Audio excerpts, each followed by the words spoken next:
शहर के अंदर जहाँ पर तकरीबन 2500 से ज़्यादा बच्चे ऐसे मौजूद हैं जिनको खून की जो है रोजाना की बुनियादों पर उनको ज़रूरत होती है। इस चीज़ को मद्देनजर रखते हुए एसएसपी सांगड़ गुलाम नबी किरोज साहब की जानिब से सांगड़ के अंदर इस मेडिकल कैंप लगाया गया, जिसके अंदर पुलिस के जवानों और शहरों की जानिब से तकरीबन 2500 से ज़्यादा खून की बोतलें जो हैं वो अतिया दी गई।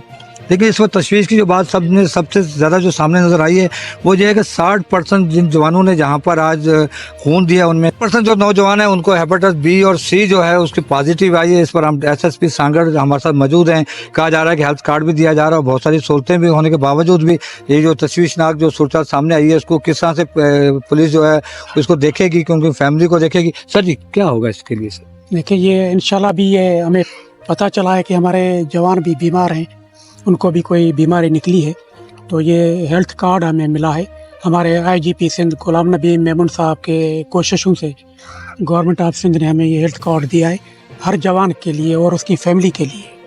उसकी फैमिली ट्री जो उसके बेटे हैं, बीवी है, उसकी मदर है, उसका वालिद है, सबके लिए ये हेल्थ कार्ड मिला है हमें।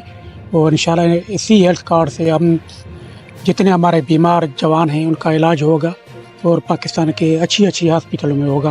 आगा खान है और जो जितनी भी टॉप की हॉस्पिटल हैं उनमें हम उनको एडमिट करेंगे और इंशाल्लाह उनका इलाज होगा। सर जी, मकामी सतह पर जो आपके मेडिकल की सहूलतें हैं, जहाँ पे डॉक्टर्स वगैरह होते हैं, जहाँ मेडिसिन की चीज़ें होती हैं, वो उसमें बहुत ज़्यादा कमी है। उसको फाल करने के लिए एम्बुलेंस के लिए क्या आप काम करने जाएंगे सर? देखिए, अभी तो बहुत सारी अच्छी फैसिलिटीज़ गवर्नमेंट ऑफ सिंध ने दी हैं।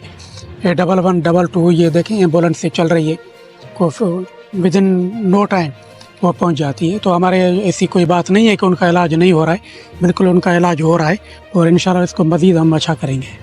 जी, एसएसपी सांगड़ गुलाम नबी किरोज साहब का कहना था कि जिस वक्त मेडिकल की सहूलतें पुलिस के जवानों और उनकी फैमिली के लिए दिए जा रहे हैं, उनका ये भी कहना था कि 10 लाख का जो हेल्थ कार्ड जो उनको दिया गया है उसे फैमिली और उनके बच्चों का इलाज बेहतर हो रहा है और आने वाले दिनों के अंदर मजीद इनको मेडिकल की सहूलतें फराहम की जाएंगी।